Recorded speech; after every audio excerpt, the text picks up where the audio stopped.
हाँ, प्यारे बच्चों, मैं चाहता हूँ बहुत दिन तक आप लोग खाली ना रहें हफ्ते पली में। भले ही सिलेबस ठीक ठाक है, पोजीशन पे है, लेकिन फिर भी कुछ ना कुछ आप लोगों के लिए मैं देता रहूँ। मान लीजिए जो भी स्टूडेंट थोड़ा सा डिटेल पढ़ना चाह रहा है टी फ्लिप फ्लॉप को, तो उसके लिए मैं पूरा देखिए ट्रूथ टेबल के साथ सर्किट डायग्राम को लेकर आया हूँ, ताकि उसको बहुत डिटेल से टी फ्लिप फ्लॉप को समझ लें। देखिए, इसके पहले के जो मैंने लेक्चर लिया था जेके फ्लिप फ्लॉप का, जो वीडियो मैं भेजा था दोस्तों, तो जेके फ्लिप फ्लॉप ही टी फ्लिप फ्लॉप है। कोई बहुत इन दोनों में अंतर नहीं है। 2 से 3 मिनट में ये पूरा अच्छे से आप इसकी स्टडी कर लेंगे। आप पहले जेके फ्लिप फ्लॉप को जरूर एक बार देख लीजिएगा, तब इसको स्टडी करिएगा, बहुत ही आसान हो जाएगा। टी फ्लिप फ्लॉप में क्या होता है कि बस जेके फ्लिप फ्लॉप ही बनाना है। उसमें जे और के को एक से क्या करना है, एक वायर से शॉर्ट कर देना है। आप देख रहे हैं यहाँ पे जे और के को एक वायर से देखिए शॉर्ट कर दिया। यहाँ पे जो संरचना बन रही है टी टाइप बन रही है, इसीलिए इसको हम क्या कहते हैं, टी फ्लिप फ्लॉप कहते हैं। यहाँ देखिए, यहाँ पे जे था, ये के था, यहाँ पे एक तार से दोनों को शॉर्ट कर दिया, यानी कि जे और के मिल करके केवल एक ही टर्मिनल बना है टी। अब जब एक ही टर्मिनल है तो इस पर आप या तो जीरो दीजिए या तो वन दीजिए, यही दो चीज़ दे सकते हैं, और क्या दे सकते हैं। लेकिन ध्यान दीजिएगा, अगर टी पर आप जीरो दे रहे हैं तो समझ लीजिए जे और के दोनों को जीरो जीरो दे दिए। अगर टी पे आप वन दे रहे हैं तो समझ लीजिए जे और के दोनों पे वन वन दे दिए। यही दे ही सकते हैं, और क्या दे सकते हैं। हाँ, लेकिन दो कंडीशन और आपकी बनेगी। मान लीजिए टी पर आपने जीरो दिया, लेकिन पहले से सेव डाटा भी जीरो है।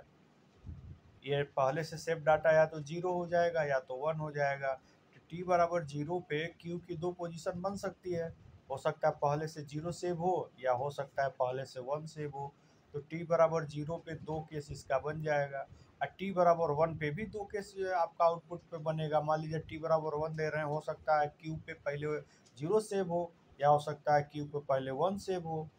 समझ गए। तो इसलिए टी पर दो ये पोजीशन बन रहा है जीरो वन, लेकिन दो पोजीशन क्यू का भी बन जा रहा है। इसलिए पूरा चार पोजीशन आपके सामने ट्रूथ टेबल में दिखाया जा रहा है। देखिए यहाँ पे टी बराबर जीरो पे हो सकता है जीरो सेव हो, क्यू एन मतलब क्यू एन क्या है, पास्ट आउटपुट है। हो सकता है क्यू जीरो ही सेव हो। टी पर आपने जीरो दिया, हो सकता है वन सेव हो। यहाँ पे आप देख सकते हैं, हो सकता है क्या हो, वन सेव हो। ठीक है। हाँ, आप टी पर वन दे रहे हैं तो हो सकता है कि क्यू एन पे जीरो सेव हो। टी पे आप वन दे रहे हैं तो हो सकता है वन सेव हो। तो क्यू एन के दो पोजीशन और टी के दो पोजीशन, ये मिल करके चार पोजीशन आपके हो जा रहे हैं। तो आपको इसका ट्रूथ टेबल कैसे बनाना है, टी को आपने जीरो दिया, क्यू एन भी जीरो है, यानी कि पास्ट आउटपुट भी जीरो है, टी भी जीरो है। टी के जीरो होने का मतलब क्या, बताइए ज़रा तो। टी पे अगर जीरो हो तो मतलब जे भी जीरो है। इसका मतलब क्या हुआ, जे भी जीरो है और के भी जीरो है। क्यों ऐसा हो रहा है, क्योंकि दोनों शार्ट है। तो जे और के का ट्रूथ टेबल देख लीजिए, जिसमें जे भी जीरो हो। एक मिनट साफ से इसको ले देते हैं। यहाँ पे देखिए, यहाँ पे इस पोजीशन को देखिए, टी बराबर जीरो का मतलब जे भी जीरो और के भी जीरो, और पहले से सेव डाटा क्या है, क्यू एन क्या है, क्यू एन भी जीरो है। तो जे के और क्यू एन जीरो, तीनों जीरो हो तो Q N plus one next stage क्या आया है। तो जे के फ्लिप फ्लॉप का ट्रूथ टेबल देख लीजिए। यहाँ से इसको मिटाते हैं। देखिए देखिए, ये पहला केस बन रहा है यहाँ पे अच्छे तरीके से। देखिए यहाँ पे पहला केस बन रहा है, जे और के जीरो है, क्यू एन भी जीरो है, तो क्यू एन प्लस वन क्या है, जीरो है। यही चीज़ आपको यहाँ भी देखने को मिल रही है। देखिए टी भी जीरो है, मतलब जे के जीरो है, क्यू एन जीरो है, तो Q N plus one zero हो गया। अब दूसरा भी देख लीजिए, टी पर जीरो है तो क्यू एन प्लस वन है। तो टी पर जीरो का मतलब जे और के दोनों का जीरो होना। टी पर यहाँ पे भी टी पर जीरो का मतलब क्या है, यहाँ पर भी टी का मतलब जे और के दोनों को जीरो होना। लेकिन अब क्यू वन वन है, यानी कि आपको किसको मिलाना है, जे बराबर भी जीरो, के बराबर भी जीरो, लेकिन क्यू एन अब क्या है, वन। तो ये वाला जो है जे के और क्यू एन, ये वाला हम क्या करेंगे, ट्रूथ टेबल जे के फ्लिप फ्लॉप से ये तीनों डाटा का लेंगे, जीरो जीरो वन का, देखेंगे आउटपुट पे क्या है, वही सेम उठा के यहाँ लिख देंगे। पूरा वेरिफिकेशन करने की ज़रूरत नहीं है, क्योंकि जे के फ्लिप फ्लॉप को ही मॉडिफाई करके टी फ्लॉप बनाया गया है। तो जीरो जीरो वन वाला डाटा हम देख लेते हैं। देखिए जीरो जीरो वन वाला, जीरो जीरो वन वाला क्या है, आपका वन ही आ रहा है। यहाँ देखिए क्या आ रहा है, वन ही आ रहा है। जीरो जीरो वन पे वन आ रहा है। तो यहाँ पे आप देखिए जीरो जीरो वन पे जीरो, जीरो जीरो टी पर जीरो मतलब जीरो जीरो, और क्यू वन वन, देखिए यहाँ पे वन आपको मिल रहा है। यहाँ देखिए वन आपको मिल रहा है।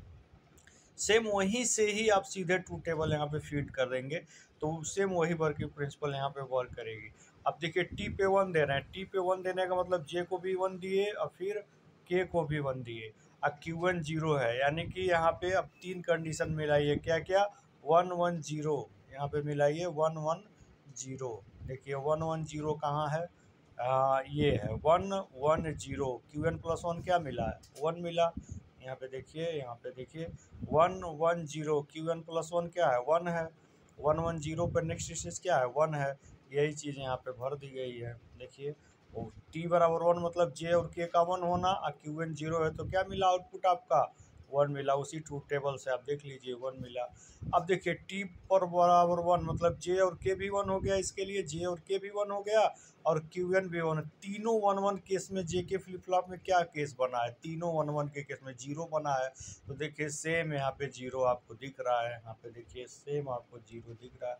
इस प्रकार टी फ्लिप फ्लॉप बहुत ही आसान है, जे के फ्लिप फ्लॉप का ही एक इम्प्रूव्ड वर्जन है, मतलब उसी में मॉडिफाई करके इसको बनाया गया है। ठीक है, तो आप बहुत आसानी से इसका ट्रूथ टेबल बना सकते हैं और समझ सकते हैं दोस्तों। धन्यवाद।